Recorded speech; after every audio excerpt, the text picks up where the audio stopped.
Pengantin kabur, orang tua terlilit utang. Fahmi ikhlas mahar 20 juta rupiah tak balik. Fahmi Husaini rupanya membuat orang tua terlilit utang imbas adanya peristiwa pengantin di Bogor hilang. Ternyata orang tua Fahmi terlilit utang imbas gagalnya acara pernikahan. Fahmi Husaini sebenarnya sudah ikhlas uang mahar 20 juta rupiah kini tak akan balik. Pernikahan Fahmi dan Anggi Anggraeni yang sudah gagal itu masih menjadi perbincangan publik. Sorotan media sosial masih merujuk kepada Fahmi dan kisah cintanya. Kini keluarga Fahmi ikut disoroti. Ditemukan pula fakta bahwa orang tua Fahmi ternyata sampai terlilit utang imbas peristiwa batalnya pernikahan. Kabar orang tua Fahmi Husaini terlilit utang puluhan juta rupiah terkuak. Utang tersebut muncul setelah orang tua Fahmi Husaini meminjam untuk biaya nikah anaknya. Ternyata Anggi pergi untuk menemui mantan pacarnya di Jakarta.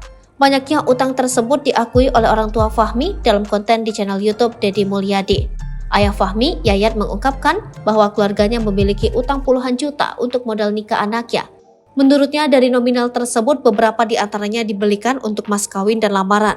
Pertama kan 20 juta lamaran, kan gak cuma itu, ada cincin, emas semuanya 25 juta rupiah. Jumlahnya 45 juta rupiah, kata Yayat. Sementara itu ibunda Fahmi, Enci, mengaku keluarganya meminjam uang tersebut dari bank keliling.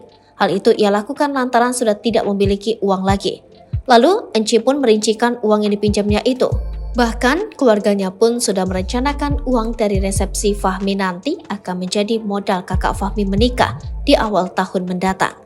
Namun, resepsi yang direncanakan itu seketika gagal. Fahmi sendiri telah mengikhlaskan uang mahar 20 juta rupiah yang ia berikan kepada Anggi dan keluarga.